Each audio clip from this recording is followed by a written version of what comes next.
আল্লাহ রাব্বুল আলামিন কুরআন কারীমে সূরাতুস সাবা 34 নম্বর সূরায় আল্লাহ রাব্বুল আলামিন এই সাবা জাতির উপর যে নিয়ামত দিয়েছেন সেই নিয়ামতকে সুন্দরভাবে বর্ণনা করছেন। আল্লাহ পাক বলছেন, লাকাদ কানা লিসাবাইন ফি মাসকানিহিম আয়া।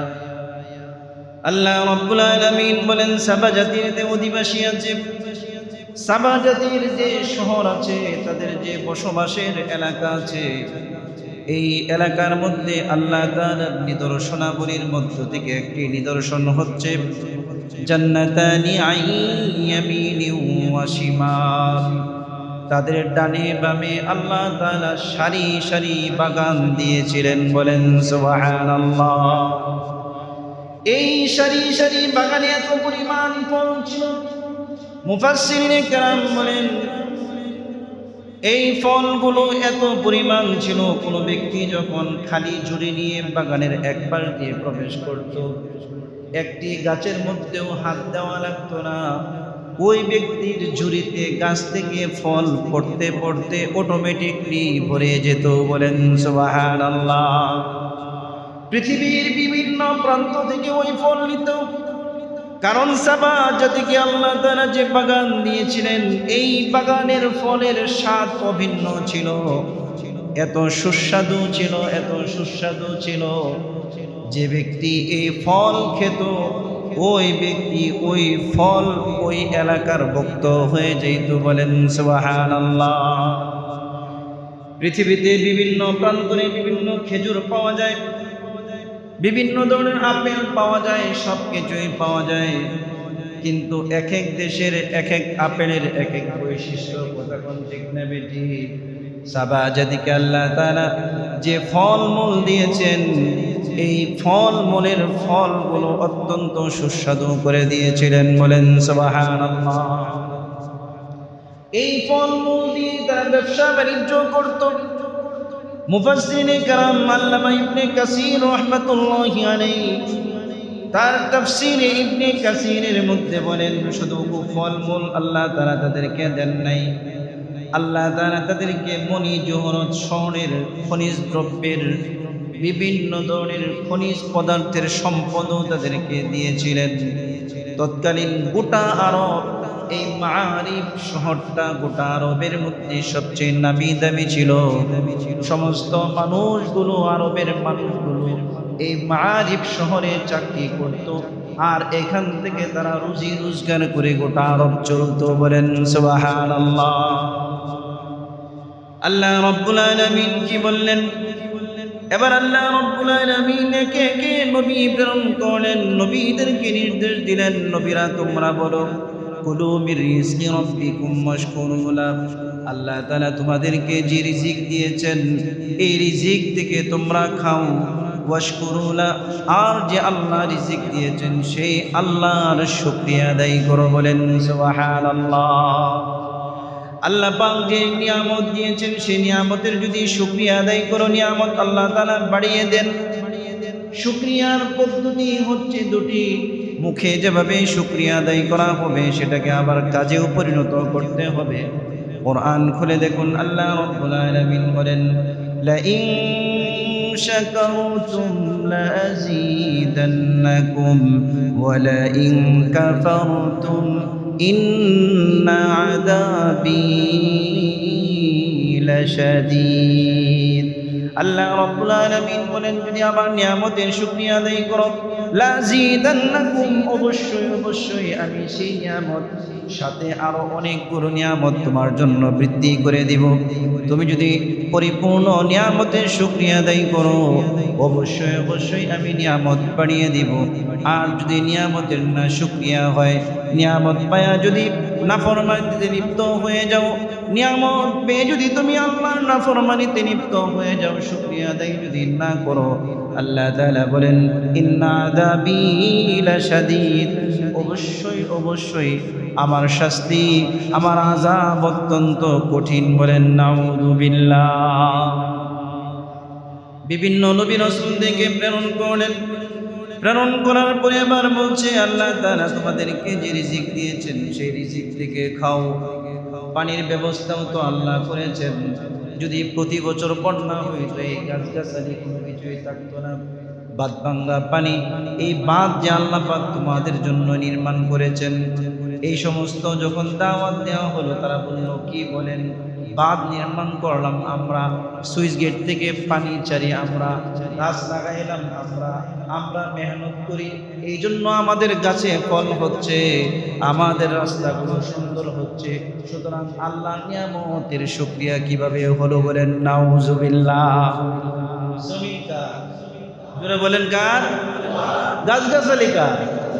সব কিছু দিয়েছেন কে? আল্লাহ। এই নাফরমানগুলো সব ভুলে গেছে। আরে আমার জমিনে আমি গাছ লাগাইলাম, বাঁধ আমরা কষ্ট করে বানাইলাম, সুইচ গেট আমরা তৈরি করলাম, পানি আমরা সংরক্ষণ করলাম, সুতরাং আল্লাহকে, আল্লাহর শুকরিয়া কেন আদায় করতে হবে? সব তো আমার। সুতরাং যদি শুকরিয়া আদায় করতে হয়, প্রশংসা করতে হয়, তাহলে আমাদের মানুষদের করতে হবে বলেন নাউজুবিল্লাহ।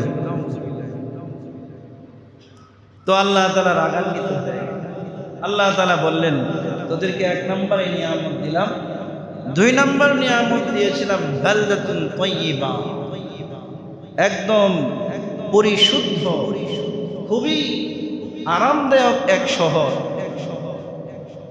যে শহরের মধ্যে কোনো ধরনের বিষাক্ত প্রাণী ছিল না, সাপ ছিল না, বিচ্ছু ছিল না, পোকামাকড় ছিল না, মশা ছিল না, শরীরে পর্যন্ত, মানুষের শরীরে মাথার চুলে দাড়িতে উকুন পর্যন্ত ছিল না বলেন সুবহানাল্লাহ। এত সুন্দর শহর আমি তোমাদেরকে দিলাম। তো আল্লাহ তাআলা বলেন ওয়ারাব্বুল গফুর, এই তোমার রব তিনি কিন্তু ক্ষমাশীল, এখনো ফিরে আসে। বারবার একের পর এক নবী আসছে আর বলছে এখনো সময় আছে, এখনো কি আছে?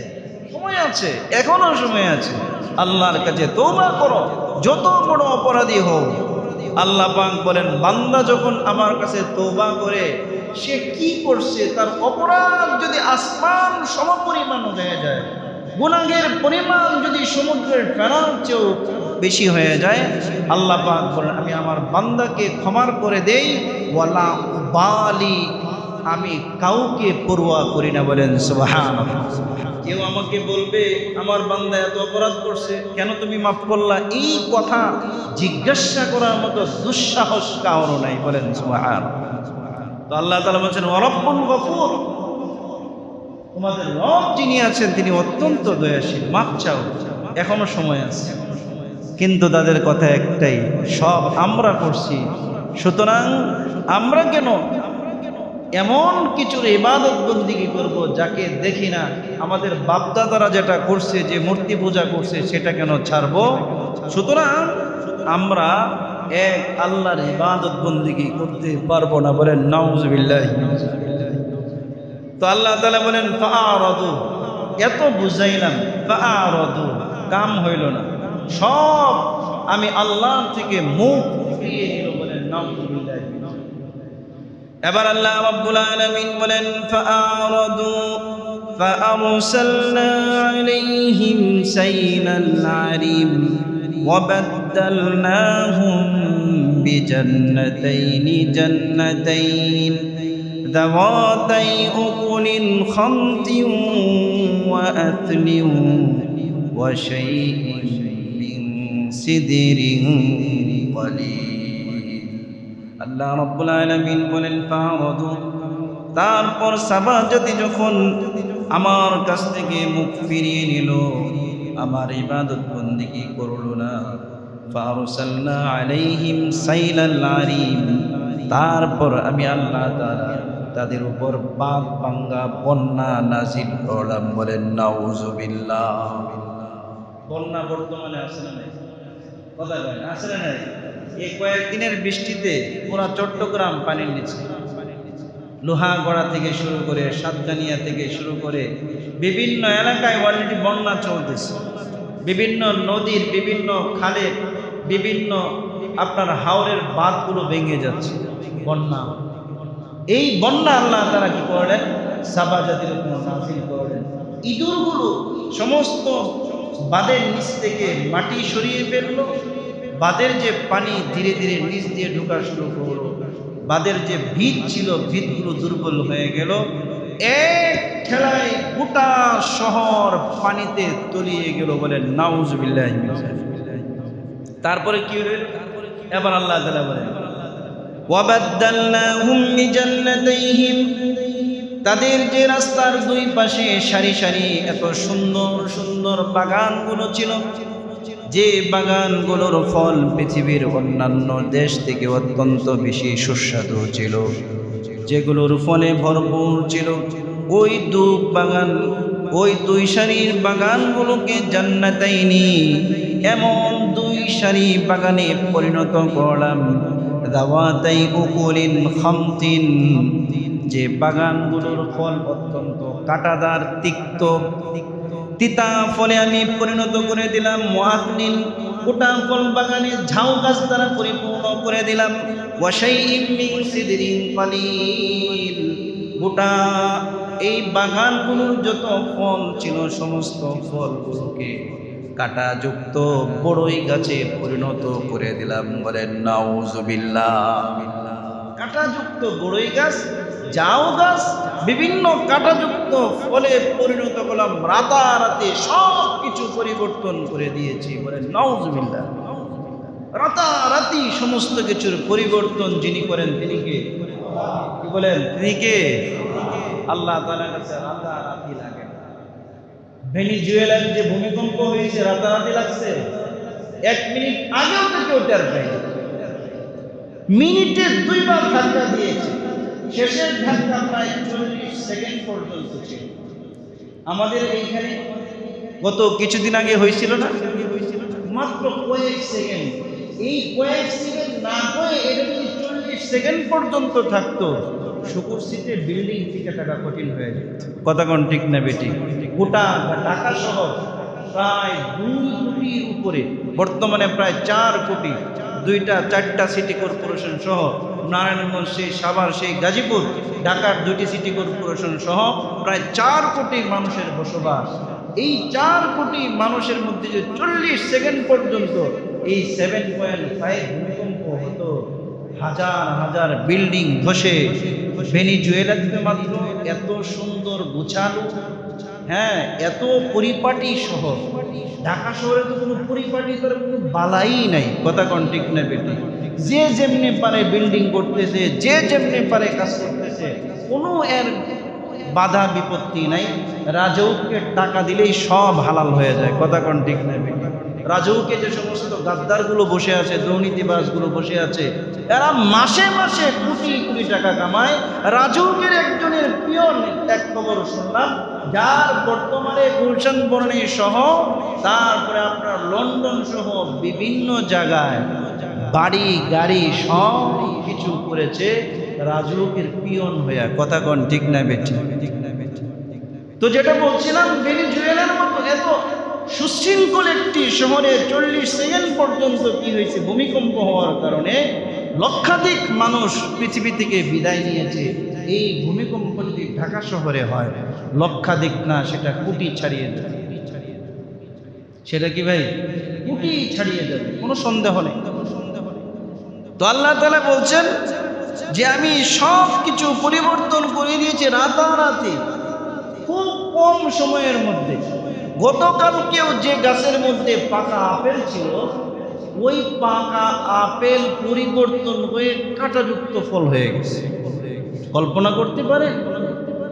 রাতারাতি যে রাস্তাঘাট এত সুন্দর ছিল, গোটা এলাকার আবহাওয়া ছিল, শীতলও ছিল না, গরমও ছিল না, নাতিশীতোষ্ণ ছিল, সেই আবহাওয়া এত পরিবর্তন হয়েছে, মানুষ বসবাসের অনুপযোগী হয়ে গেছে। তো আল্লাহ তাআলা বলেন, এদেরকে আরো যে নিয়ামত দিয়েছিলাম, এই সমস্ত নিয়ামত, আরেকটা নিয়ামত ছিল কি?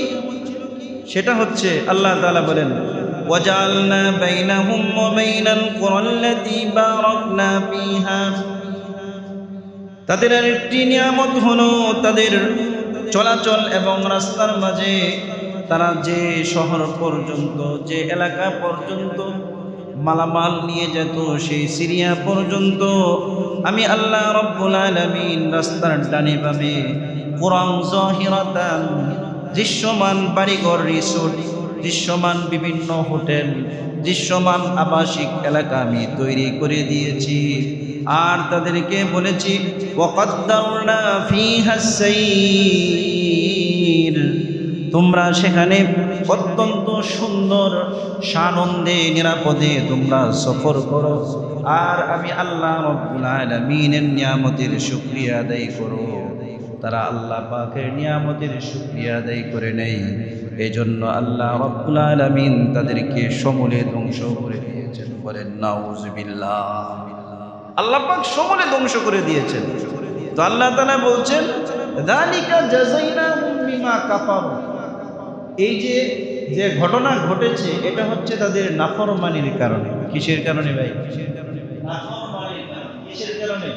নাফরমানির কারণে। আম্মা জান আয়েশা সিদ্দিকা রাদিয়াল্লাহু তাআলা আনহা বলেন, ইয়া রাসূলুল্লাহ, কোন জাতি যখন নাফরমানি করে সেই জাতির উপর যখন আল্লাহর গজব আসে, সেখানে যে মুমিনরা থাকে, যে এই নাফরমানির সাথে সম্পৃক্ত নয়, আল্লাহর ওলি যদি কেউ থাকে, তার উপরও কি পতিত হবে? আল্লাহ নবী বলছেন হ্যাঁ, তার উপরও সে গজব পতিত হবে। তবে তার উপর যে গজব পতিত হয়েছে অপরাধ না করার কারণে, এর যাজা প্রতিদান আল্লাহ তাআলা সে আখিরাতে পেয়ে যাবে। বলেন সুবহানাল্লাহ। তাহলে সমাজে যত ধরনের অপরাধ হয়, এই অপরাধের শাস্তি অপরাধীদের পাশাপাশি যারা অপরাধ করে নাই তাদেরকেও পেতে হয়। কথা কোন ঠিক না বেঠিক? তো আল্লাহ তাআলা কি বললেন যে তোমাদেরকে দ্বিতীয় নিয়ামত দিয়েছিলাম, সালাহ মাআরিব থেকে সিরিয়া পর্যন্ত যে হাইওয়ে ছিল, এই হাইওয়ের পাশে বড় বড় রিসোর্ট, বড় বড় হোটেল, বহুত বড় বড় আবাসিক এলাকা তোমাদেরকে তৈরি করে দিয়েছি। গোটা এই প্রায় কয়েক হাজার কিলোমিটার রাস্তা তোমাদের জন্য নিরাপদ করে দিয়েছিলাম। ডাকাতি, চুরি, চামারি, রাহাজানি, মারামারি, কাটাকাটি, খুনাখুনি, লুটতরাজ কোনো কিছুই ছিল না। নিরাপদে তোমরা সিরিয়ায় গিয়েছ, তোমাদের ফলফলাদি বিভিন্ন তোমাদের যা কিছু ছিল সব কিছু বিক্রি করে আবার সশরীরে নিরাপদে সম্মানে তোমরা এই মাআরিব শহরে এসেছো। এটাও আমি তোমাদেরকে নিয়ামত দিয়েছিলাম। বলেন সুবহানাল্লাহ। এখন আল্লাহ তাআলার কাছে দোয়া করে, আল্লাহ এইভাবে সফর তো হচ্ছে কষ্টের বিষয়। সফর কি? কষ্টের বিষয়। আপনি যেভাবে দিচ্ছেন, কিছুক্ষণ পর পরে বাড়িঘর গিয়ে ওইখানে রেস্ট করতে হয়, তারপরে যেতে হয়, এইভাবে ভাল লাগে না। আল্লাহর কাছে দোয়া করছে, কি দোয়া করছে? রব্বানা বাঈদ বাইনা আসফারিনা, আপনি আমাদের সফরের রাস্তা দূরত্ব করে দেন। রাস্তার পাশে হোটেল, এই রিসোর্ট, এইগুলোর দরকার নেই। লং টাইম না খেয়ে আমরা সফর করতেই থাকবো, করতেই থাকবো, করতে করতে ক্লান্ত হয়ে যাব, আমরা এমন রাস্তা চাই। তো আল্লাহ তাআলা বলেন ওয়াযালামু আনফুসাহুম, নিয়ামতের না শুকরিয়া করলো, আবার নিজেদের নফসের উপর জুলুম করলো। ফাজআলনাহুম আহাদিদ ওয়া মাযাকনাহুম কুল্লা মুমাজ্জাক, আল্লাহ তাআলা বলেন এদেরকে সমূলে গোটা নিয়ামত যা ছিল সব কিছু ছিন্ন ভিন্ন করে দিয়ে এদেরকে ইতিহাসের পাতা থেকে আমি আল্লাহ পাক মুছে দিয়েছি। বলেন সুবহানাল্লাহ। তো আল্লাহ তাআলা ইতিহাস তৈরি করে। ইতিহাস মানুষ তৈরি করে, আল্লাহ তাআলা ইতিহাস তৈরি করে। ইতিহাসের পাতা থেকে কাকে কখন কিভাবে মুছতে হবে সেটা আল্লাহ পাকের হাতে নীল নকশা আছে না নাই? কথা বলেন আছে না নাই? তো আল্লাহ সাবা জাতিকে এত নিয়ামত দেওয়ার পরে ধ্বংস করে দিয়েছেন কিসের দ্বারা? বন্যার দ্বারা। কিসের দ্বারা ভাই? বন্যার দ্বারা। এই বন্যা বর্তমানে আছে না নাই? এই বন্যা হচ্ছে কিসের কারণে? আমাদের পাপের কারণে। কিসের কারণে? আমাদের পাপের কারণে। পাপের কি কোনো সীমানা আছে? কথা বল না। নিজে যে অপরাধী, পাপ করে এই পাপী নিজেকে পাপী মনে করে না। সে যে পাপ করছে, পাপকে মানুষ পাপেই মনে করে না। আছে না নাই? কথা বলেন না। মানে পাপ আমার কাছে, আমাদের কাছে এত নরমালাইজড হয়ে গেছে, এত সহজ হয়ে গেছে যে পাপকে আমরা পাপেই মনে করতেছি না। অথচ আল্লাহ নবীর হাদিস, আল্লাহ নবীর হাদিস হচ্ছে, আল্লাহ নবী বলেন একজন মুমিন যার ভিতরে আল্লাহর ভয় আছে, এই ব্যক্তির একটা ছোট্ট পাপ তার কাছে মনে হবে তার উপর পাহাড় ধসে পড়ছে, এত বড় বিপদ। ছোট্ট একটা পাপ তার কাছে কি মনে হবে যে তার উপর পাহাড় ভেঙে পড়তেছে। একটা ব্যক্তি পাহাড়ের নিচে দাঁড়িয়ে আছে আর সে উপরের দিকে তাকিয়ে দেখলো বিশাল বড় একটা পাথর তার দিকে ধেয়ে আসছে। এই ব্যক্তির অবস্থা কি কেমন হবে? কথা কয় না। এই ব্যক্তি কি ওইখানে দাঁড়িয়ে থাকবে না দৌড়াবে? তো মুমিন ব্যক্তি গুনাহ থেকে এইভাবে দৌড়াবে। মুমিন ব্যক্তি কি গুনাহ থেকে এইভাবে দৌড়াবে।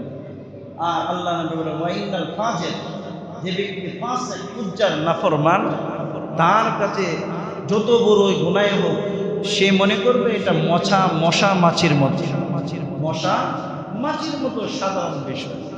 তো আজকে আমরা 7টা জাতির মধ্যে একটা জাতির আলোচনা করেছি, সেটা হচ্ছে সাবা। এই কওমে সাবার অপরাধ হচ্ছে আল্লাহ তাআলা তাদেরকে বিভিন্ন নিয়ামত দিয়েছে, নিয়ামতের নাশকরিয়া নাফরমানির কারণে আল্লাহ পাক বন্যা দিয়েছে। আজকে যে বন্যা চলতেছে এটা আমার নাফরমানি, আমার আমার আমার আপনাদের না, আমার, আমি নিজেকে মনে করি আমার নাফরমানির কারণে। সুতরাং আমার নাফরমানির জন্য আমি আল্লাহর কাছে মাপ চাই। প্রত্যেক ব্যক্তি যদি মাপ চায়, এই বন্যাও চলে যাবে, পানিও শুকিয়ে যাবে, পাহাড়ি ঢল বন্ধ হয়ে যাবে, গোটা বাংলাদেশ আল্লাহ তাআলা শান্তি, এই বালদাতুন তাইয়্যিবা একদম পরিপূর্ণ নিরাপদ একটি শহর, একটি দেশে পরিণত করবেন, বলেন সুবহানাল্লাহ। এই জন্য পথ একটাই, তওবা। কি করা ভাই? তওবা করা। আমার গুনাহের কারণে এটা হয়েছে। এই জন্য কখনোই আল্লাহ পাকের সামনে নিজেকে বড় কোনো কিছু না মনে করা, নিজেকে যত হেয়, যত নিজেকে নিচু মনে করা যায়, আর যত বাদ বাঙ্গা, যত ধরনের অপসংস্কৃতি আছে, যত কিছু আছে, সব কিছু আমাদেরকে ইমানের মানদণ্ডে মাপতে হবে। ইমানের মানদণ্ডে যেটা সঠিক সেটা আমি মানব, সেটা আমার বাপের বিরুদ্ধে যাক, আমার সরকারের বিরুদ্ধে যাক, আমার যার মন চায় তার বিরুদ্ধে যাক, ইমানের মানদণ্ডে সঠিক তো আমি আসি। ইমানের মানদণ্ডে বেঠিক গোটা পৃথিবী আমার বিরুদ্ধে চলে গেলে আমি এক চুল ইমান থেকে বিন্দু পরিমাণ সর্বনা। কথা কোন ঠিক নেবে? এটা হচ্ছে এইভাবে থাকতে হবে আমাদের সত্যার্থ পরিমাণ। যা হোক, যেটা বলছিলাম সেটা হচ্ছে আমরা বাদ বাংলা অপসংস্কৃতি থেকে নিজেদেরকে মুক্ত করি। আর যে বন্যা সারা বাংলাদেশে চলছে, এই বন্যার জন্য যারা বন্যার্থ আছে তাদের পাশে দাঁড়াই, সাহায্য করি, দোয়া করি, প্রত্যেকের স্থান থেকে আল্লাহর কাছে তওবা করি। আগামী সপ্তাহে আরও যে 6টা জাতি আছে, কি কি অপরাধ ছিল, ওইগুলো আমরা ধারাবাহিক আলোচনা করব। আল্লাহ তাআলা আমাদের সবাইকে পরিপূর্ণ আল্লাহ পাকের গোলাম হওয়ার, আল্লাহ পাকের ইবাদত গুজার হওয়ার সবাইকে তৌফিক দান করুক।